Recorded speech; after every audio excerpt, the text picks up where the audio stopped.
Bíblia para quê? Salmo de número 86, versículo 11. Eu não ia estar pregando, ia deixar só as 3 pregações, mas eu, vendo uma lembrança do Face, eu li uma mensagem que eu postei, escrita, e eu falei, nossa, há tanto tempo, há 5 anos atrás eu postei uma mensagem falando sobre o que a gente vai estar conversando agora. Então a gente vai falar hoje sobre Bíblia para quê? A pastora deu um início e é mais ou menos o que a gente vai estar falando. E eu queria que vocês prestassem muito atenção, tá bom? No Salmo 86, versículo 11, diz assim: ensina-me, Senhor, o teu caminho, e andarei na tua verdade. Une o meu coração ao temor do teu nome. De novo, ensina-me, Senhor, o teu caminho, e andarei na tua verdade. Une o meu coração ao temor do teu nome. O que a gente tem na Bíblia? O que contém na Bíblia? Na Bíblia contém a criação do mundo. Na Bíblia contém a criação dos povos através de um homem e de uma mulher. Todos os povos do mundo passaram a existir e está escrito na palavra de Deus. Histórias dos povos está na palavra de Deus. E também tem a história do povo que foi chamado dos povos, um povo chamado para ser povo de Deus. Está escrito na Bíblia. O povo hebreu está escrito na Bíblia. Está escrito sobre esse povo hebreu as suas leis, está escrito sobre os profetas que Deus levantou, está escrito sobre a vida do Cristo, do Messias, que Deus prometeu, está escrito nesse livro. Está escrito sobre a vida dos discípulos, está escrito sobre a crucificação de Jesus, morte e ressurreição. Bem, qual o motivo disso tudo está escrito? Para quê? Entretenimento. Por que, gente, não pode ser para entretenimento? Vem cá, se a gente não tem nada para fazer de repente, por que não ler a Bíblia para se entreter? Lendo as histórias. Não tem nada de errado. A gente passa horas no celular, a gente passa horas, às vezes, eu não sei, costume dos irmãos, acredito que aqui não, só na casa dos outros. Às vezes, passa horas do lado de fora, na varanda, no portão, fofocando com as vizinhas, por que não, de repente, parar para ter um entretenimento diferente? A Bíblia. Eu, por várias vezes, tive esse entendimento de me entreter com ela. A minha cabeça estava tão confusa, eu falei, vou ler a Bíblia. Comecei a ler as histórias da Bíblia, e vem aquele conforto. Você, às vezes, ri com algumas histórias, poucas vezes você ri. E, às vezes, você fica chateado, porque ela confronta, vai no teu coração, se você entende, né, o que está escrito. Ou então, conhecimento histórico. Você, lendo a Bíblia, você tem um conhecimento histórico tremendo. Quando nós estudamos o livro de Daniel, nossa, um absurdo de conhecimento da história, dos povos, de coisas que Deus falou e escreveu antes que acontecesse, e estava lá escrito a história. Se você quiser ser um grande conhecedor da história, por que não ler a Bíblia? A ajuda motivacional. De repente a Bíblia serve para isso também, né? Eu estou lá abatido, cansado, triste, perturbado, chateado, e vou ler a Bíblia para ver se motiva o meu coração. Já viu? Tem gente que vai lá, é igual caixinha de promessa, deixa eu ver. Olha o que Deus está falando comigo. Pum, motivei, agora eu vou. E aí, vai lá e executa aquilo que estava desanimado a fazer. Ou então, né, é um livro místico. Eu não sei qual é a motivação do seu coração, mas com certeza pode ser que algumas dessas opções a Bíblia tenha sido escrita, mas nem tudo. Ela foi escrita para alguma coisa específica, para algo muito maior do que me entreter, do que simplesmente conhecer a história dos povos, do que simplesmente tentar motivar o meu coração. e olhar para aquele livro como se fosse algo místico. Vou abrir a Bíblia aqui no Salmo 90, ou no Salmo 100, ou sei lá. Qual é o salmo que o pessoal costuma abrir? 91. No Salmo 91, para tirar as baratas e os escorpiões e os mosquitos da minha casa, né? Os demônios, né? E aí deixa lá ela aberta para ver se ela espanta os espíritos, como diz o Rafael, os espíritos zombeteiros da minha casa. Ela não é isso. Com base nas Escrituras, por que então os apóstolos escreveram cartas doutrinando as igrejas? A pergunta é, seria necessário? Seria necessário que os apóstolos escrevessem carta doutrinando as igrejas? Por quê? Acredito que de repente não, porque o próprio Jesus disse lá em João, né, Jesus fala que o Espírito Santo convence do pecado e que nos revela a verdade. João 16, versículos 7 e 8 diz assim: todavia digo-vos a verdade, que vos convém que eu vá, porque se eu não for, o Consolador não virá a vós, mas quando eu for, vou-lo enviarei. E quando ele vier, convencerá o mundo do pecado, da justiça e do juízo. Pronto, para que a Bíblia, se o Espírito vem convencer a gente do pecado? O próprio Jesus disse. Besteira.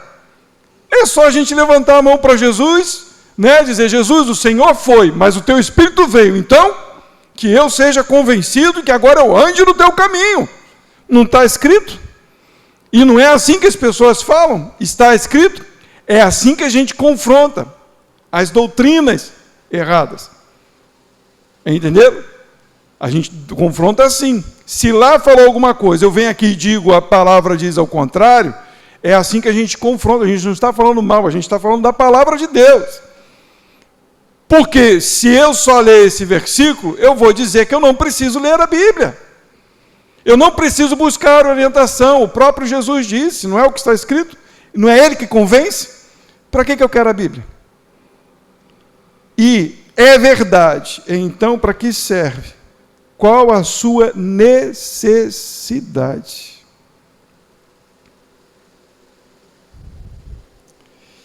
Meus amados, não se engane. A Bíblia foi escrita para nos orientar por causa das nossas fraquezas e pecados. O Espírito convence, mas nós ainda, presta atenção, mas nós ainda estamos na carne, que peleja contra o Espírito. Esse é o ponto central, é o cerne do entendimento, porque a gente precisa da Bíblia. Você é carne, e a tua carne luta contra o Espírito que te convenceu. O Espírito te convenceu do pecado, mas a tua carne luta ainda contra ele. A tua carne briga contra o Espírito. A tua carne não quer ouvir o Espírito de Deus. Entende? Esse é o ponto central. Esse é o problema dos cristãos. É preferível ouvir uma voz dentro e não consultar e dizer é Deus, do que ouvir a voz e procurar saber de onde que essa voz vem. Foi daquele que me convenceu do pecado ou é da minha alma que ama o pecado? Percebe? Olha o que diz lá em Gálatas capítulo 5, versículo 17. Porque a carne cobiça contra o Espírito, e o Espírito contra a carne, e estes opõem-se um ao outro para que não façais as coisas que quereis. Jeremias, capítulo 17, versículo 9. Percebe esse texto, então? Dá logo uma burdoada na gente. Enganoso é. Não vou acrescentar, mas eu quero que entenda. Enganoso é o teu coração, o meu coração. Enganoso é o coração. Mais do que todas as coisas. E perverso, quem o conhecerá? Se o teu coração é perverso e é enganoso mais que todas as coisas, percebe? Por que a gente vai achar que simplesmente o fato de você levantar a mão para Jesus, você não precisa de uma orientação, de algo que te oriente? É só eu ouvir a voz do Espírito. Mas você sabe qual é a voz do Espírito? Olha o que diz em Romanos capítulo 7, versículo 18 e 19. Porque eu sei que em mim, isso você pode ler para você. O apóstolo Paulo, quando escreveu, ele escreveu dizendo eu, apóstolo Paulo. Agora eu, pastor, você leia da mesma forma. Porque eu sei que em mim, isto é, na minha carne, não habita bem algum. O apóstolo Paulo, que foi inspirado por Deus para escrever cartas para orientar a igreja, está dizendo, porque eu sei que em mim, isto é, na minha carne, não habita bem algum, e com efeito querer estar em mim. Só abre um parênteses. Percebe o que está escrito aqui? Com efeito querer estar em mim. Ué, ele não falou que não habita bem nenhum? Como que ele quer? Não é ele que quer, é o Espírito que quer o bem. O bem é o Espírito que quer fazer o bem, mas na carne dele não habita bem algum. A carne diz, Paulo, apóstolo Paulo, servo do Senhor, o caminho é esse, mas no seu coração ele encontra algo que não quer ouvir a voz de Deus. Aí ele diz, e com efeito, o querer está em mim, o Espírito quer fazer o bem, o Espírito me mostra a verdade, mas não consigo realizar o bem, porque não faço o bem que quero, mas o mal que não quero, esse faço. O apóstolo Paulo não tem diferença nenhuma de nós, não é um santo, ele foi santificado por Deus, é santo como nós somos santos, separados, chamados por Deus. Esse homem declara e mostra que ele tem o mesmo problema que a gente, chamado carne, alma, desejos, vontades que vão contra a vontade de Deus. Porque fazemos planos que nem sempre estão de acordo com a vontade de Deus, nem os planos, às vezes, que a gente planeja, às vezes é o que Deus quer, porque às vezes a nossa carne deseja aquilo que Deus não quer. Provérbios 16, versículo 1. Do homem são as preparações do coração, mas do Senhor a resposta da língua. A gente prepara um monte de coisa, né? Chama o advogado, leva para a justiça, planeja o dinheiro do mês. Seus planos, será que é assim que eu quero? A Bíblia declara que a gente faz planos, mas Deus tem uma resposta para tudo que a gente planeja. A gente consegue entender isso? A Bíblia foi escrita para nos orientar e nos dar discernimento quanto à intenção da nossa alma. Por que a Bíblia foi escrita? Aí você diz assim, por causa da intenção da minha alma. Por que a Bíblia foi escrita? Por causa da intenção da minha alma. Quando você pensar alguma coisa, você, deixa eu entender se é a intenção, se é coisa da minha cabeça, se é a minha alma. Por isso ela foi escrita. Por quê? Porque a tua carne, a tua alma não quer ouvir a voz de Deus. Por que a tua alma não quer ouvir a voz de Deus? Porque a voz de Deus incomoda o pecador. Entenda, você está na carne. E se você está na carne, ainda o pecado quer tomar conta da tua vida. E se o pecado quer tomar conta da tua vida, você tem que estar alerta para entender que se aquilo que vem no teu coração é de Deus ou é da alma. Entende? Então vamos lá, olha só. Diz lá em Jeremias, capítulo 17, versículo 5, diz assim, assim diz o Senhor, maldito quer dizer separado, longe, afastado, quem não está em Deus está debaixo de maldição. Ele está dizendo, maldito o homem que confia no homem, e faz da sua carne, e faz das suas concupiscências, dos seus desejos, o seu braço, e aparta o seu coração do Senhor. A Bíblia está dizendo que se você confia no teu entendimento, naquilo que você planeja, você está longe de Deus.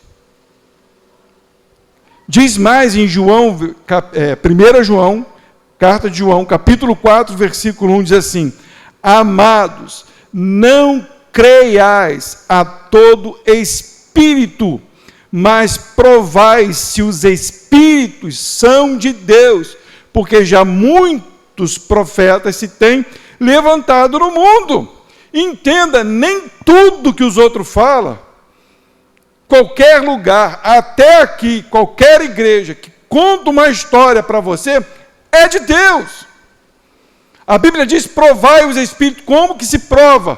Se o que a pessoa está falando, ou se o que você está sentindo é de Deus. Como? Com a Escritura. Deus é tão bom, gente. Deus é tão bom. Isso é maravilhoso. Ele deixou anotado para que quando a gente tivesse manias, a gente pudesse parar e pensar: vem de Deus? É de Deus ou é a minha cabeça? Ou é a empolgação do homem, do pastor que está ministrando?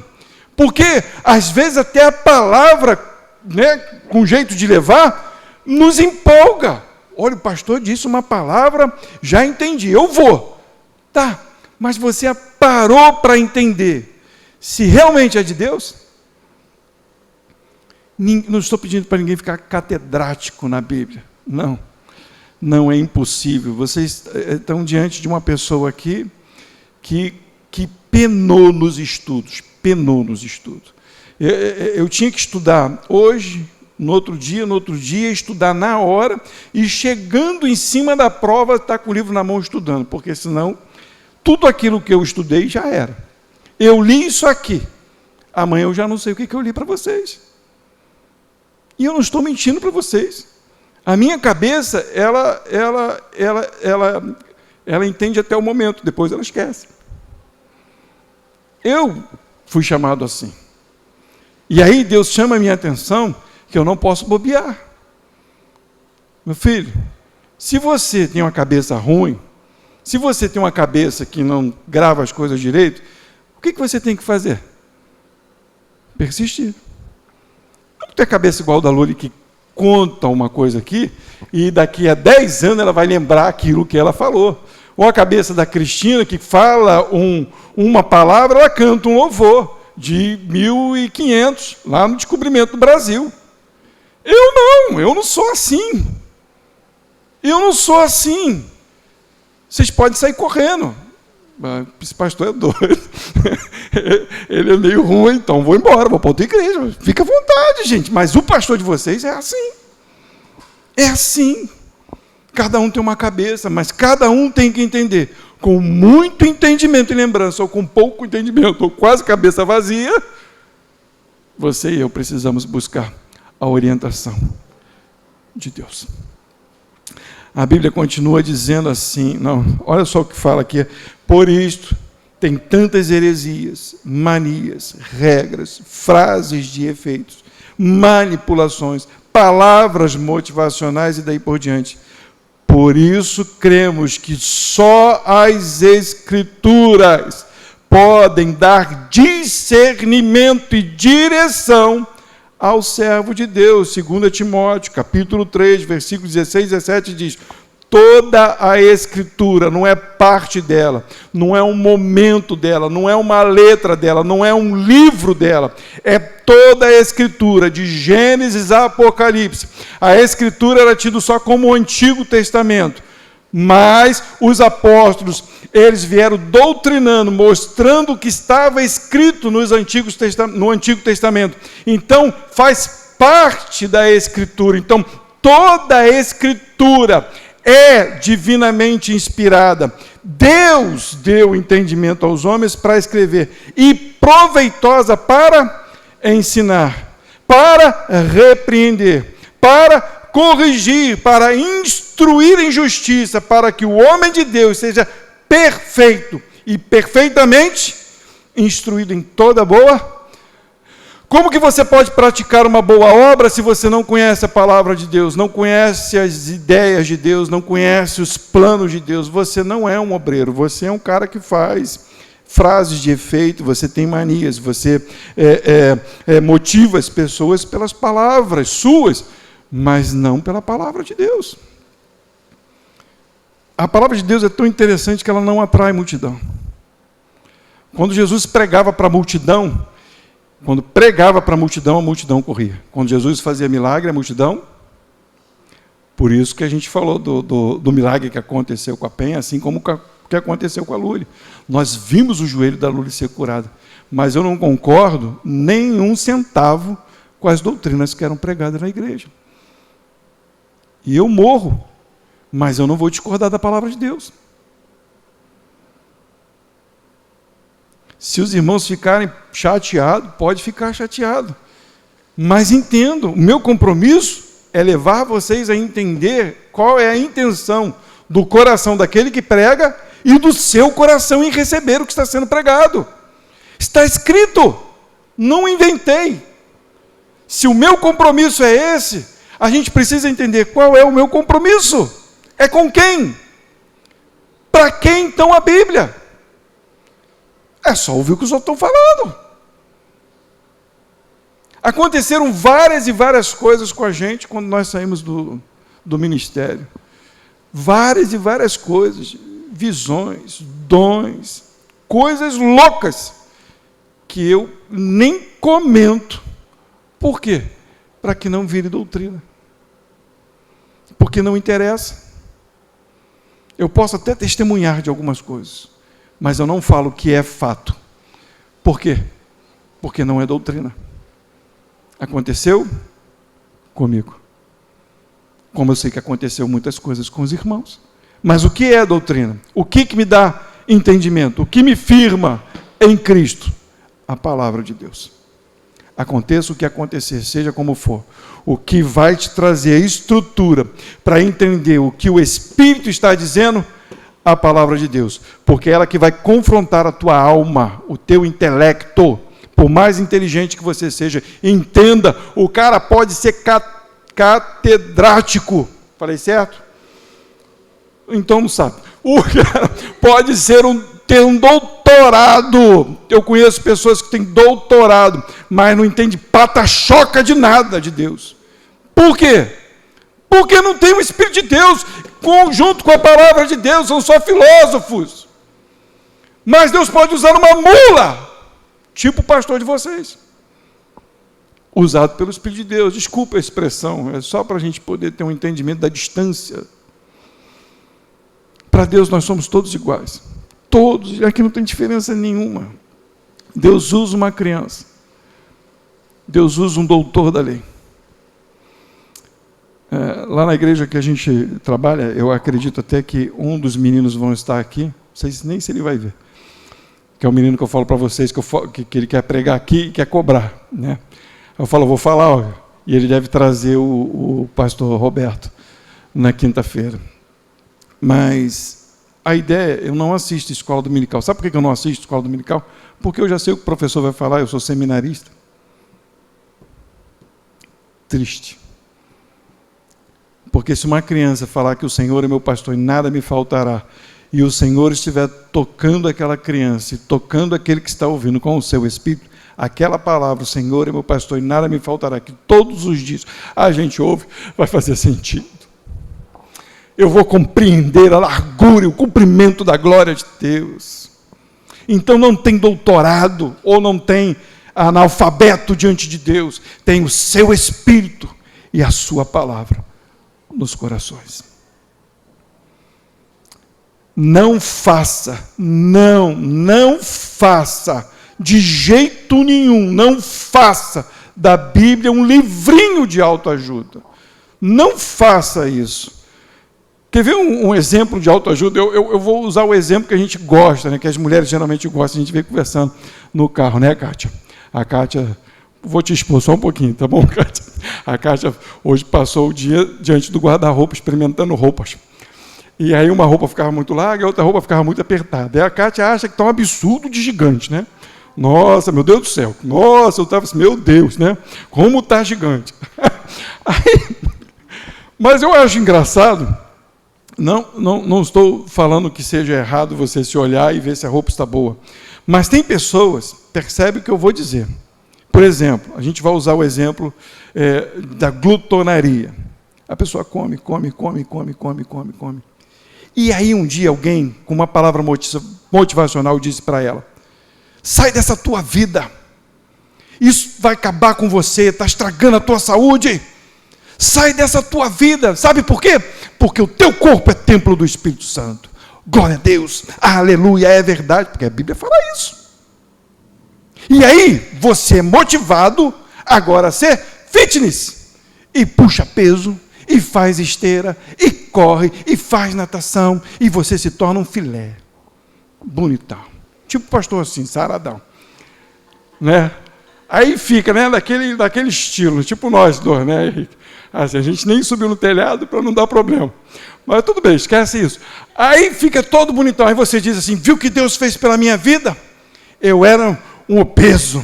Agora o meu corpo é templo do Espírito. Olha o meu corpo. Aí bota no Instagram, no Facebook, bota para tudo quanto é lugar.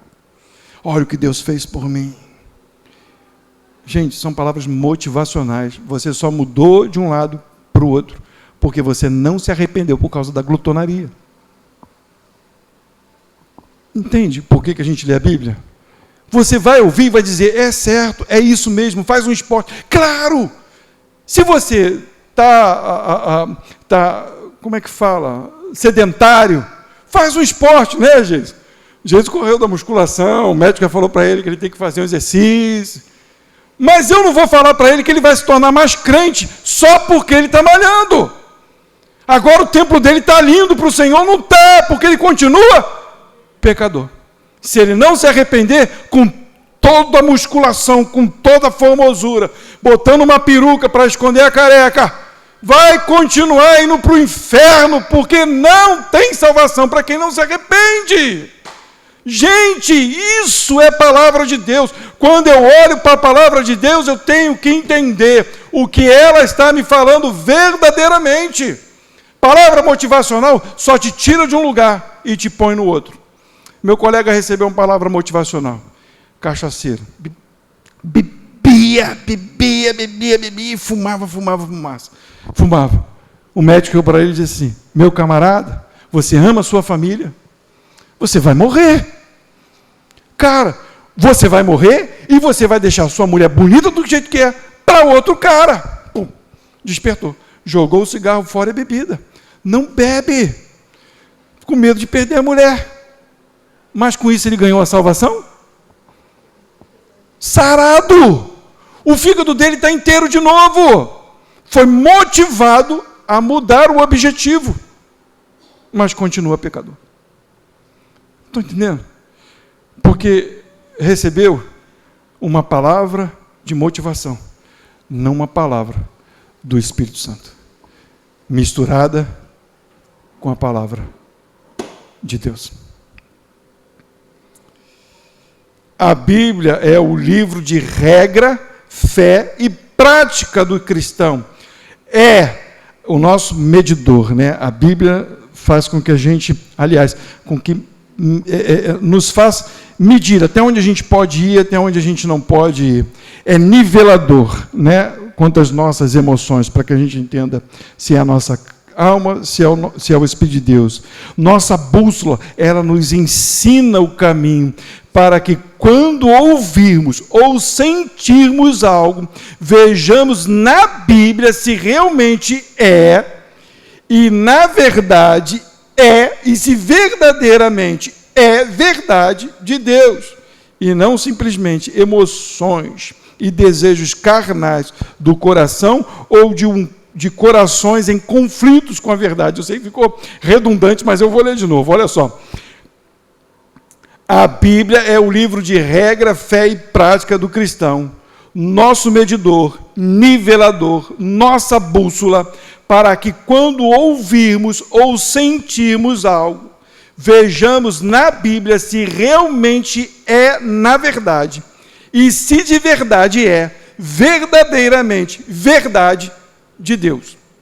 Tem que ter verdade. Se não houver verdade, é só emoção, é só sentimento, é só balela dos outros.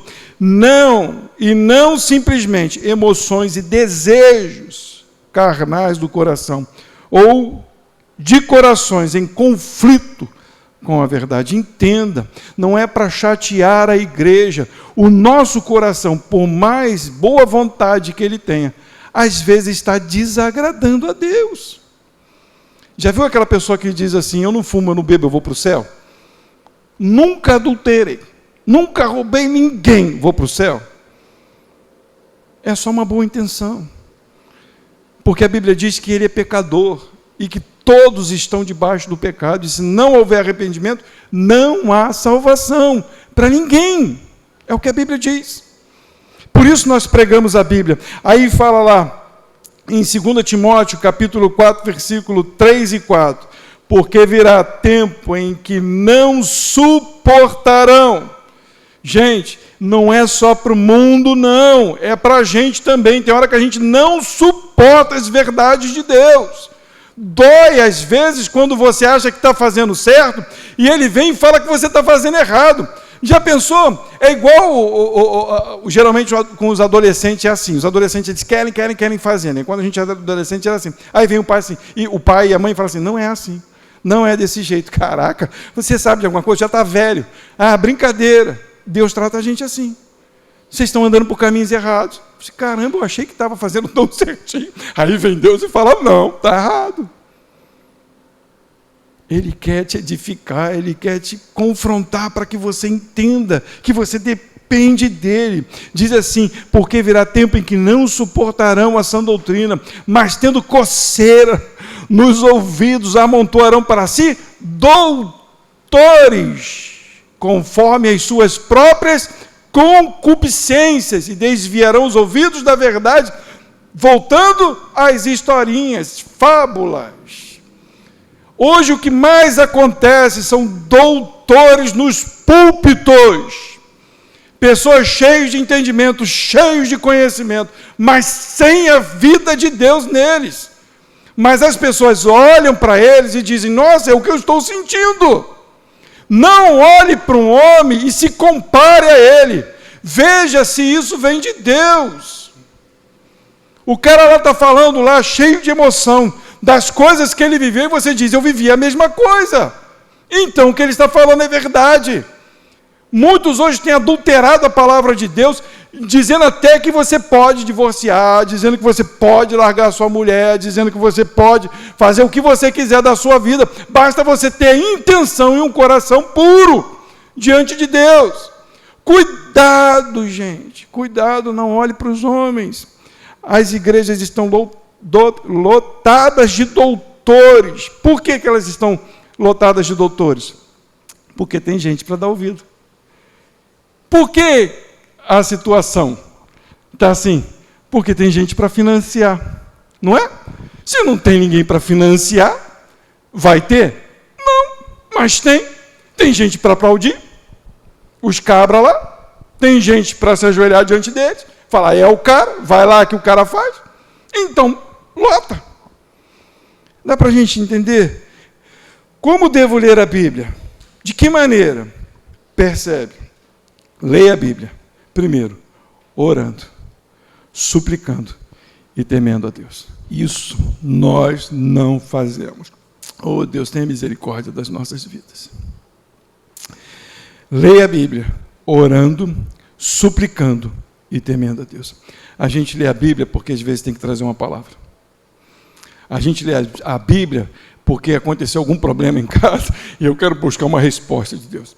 A gente lê a Bíblia porque tem alguma coisa acontecendo e pego lá eu já nem pego mais, né, na Bíblia, não. Eu abro a caixinha de promessa, opa! Aí só tem aqueles versículos chaves, né, na caixinha de promessa, você abre e aí satisfaz o teu coração. Não faça isso. Leia a Bíblia orando, suplicando e temendo a Deus. Salmos de número 86, que foi o primeiro salmo que nós lemos, diz assim, ensina-me, Senhor, o teu caminho, e andarei na tua verdade.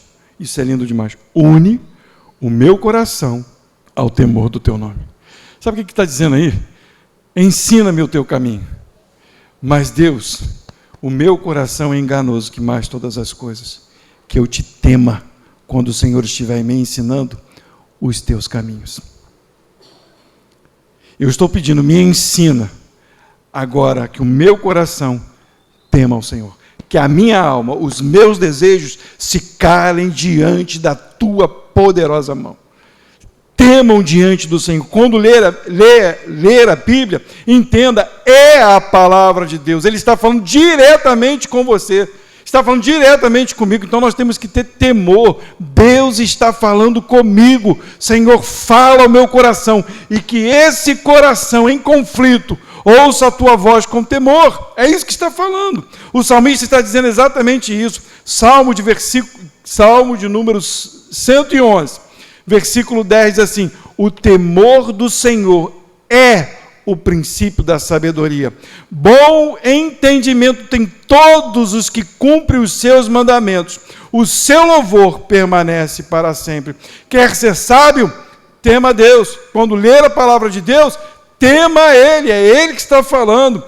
Primeira carta de Pedro, capítulo 1, versículo 17 diz: e se invocais por Pai aquele que, sem acepção de pessoas, julga segundo a obra de cada um, segundo a intenção do coração, segundo os desejos carnais, andai em temor durante o tempo da vossa peregrinação. Deus está nos chamando a um compromisso com Ele.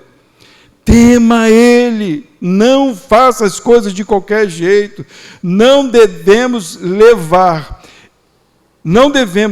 estes ensinamentos de qualquer maneira, achando que Deus aceita tudo. Como dizem, né? Já citei aqui, o que é importante é o coração. Se é de coração, Deus aceita.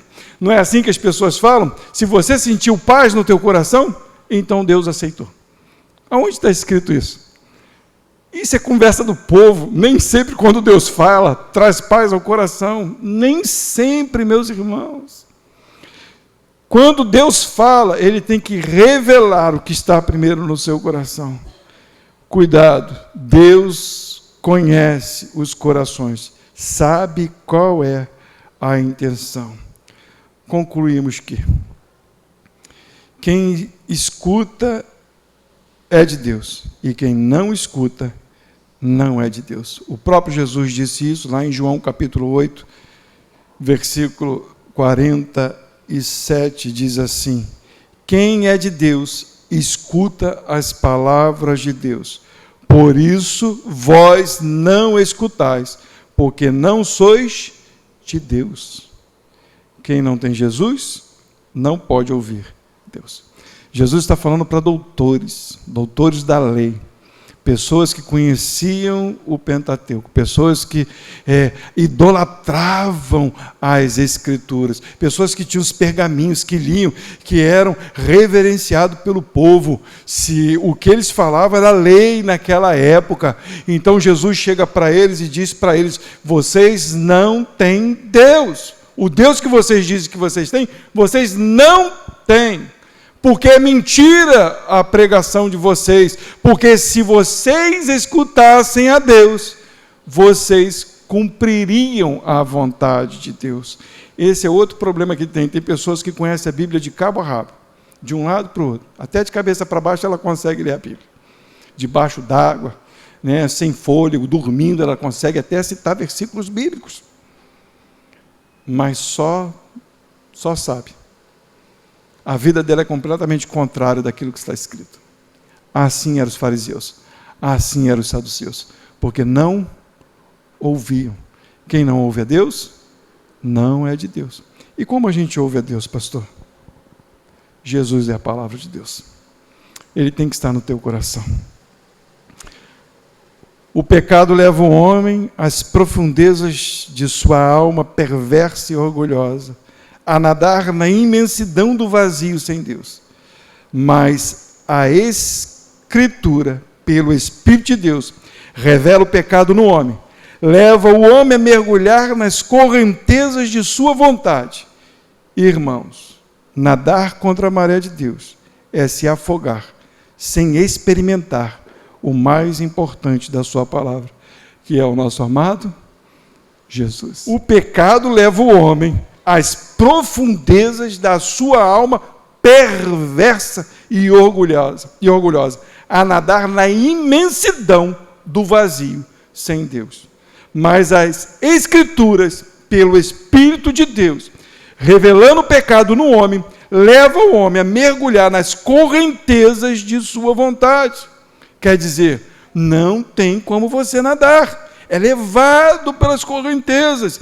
Irmãos, nadar contra a maré, contra a correnteza de Deus, é se afogar, sem experimentar o mais importante da sua palavra, que é o nosso amado Jesus.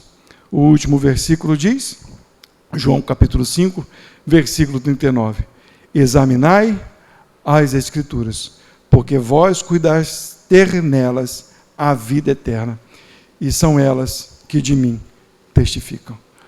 O alvo principal da Bíblia, Jesus. Se ela não centraliza Jesus, se você não centraliza Jesus, se você não quer ser parecido com Jesus, você não ouve Deus, você não ama as Escrituras, você não ama Deus, você não ama o ponto central da Bíblia, Jesus. Mas nós o amamos, e essa palavra foi trazida aos nossos corações para que a gente pudesse voltar a buscá-lo verdadeiramente, na essência da sua santidade. Amém. Que a gente possa entender isso e buscar essa verdade em nossos corações. E agradecendo a Deus e pedindo a Deus direção, mais entendimento dele para as nossas vidas.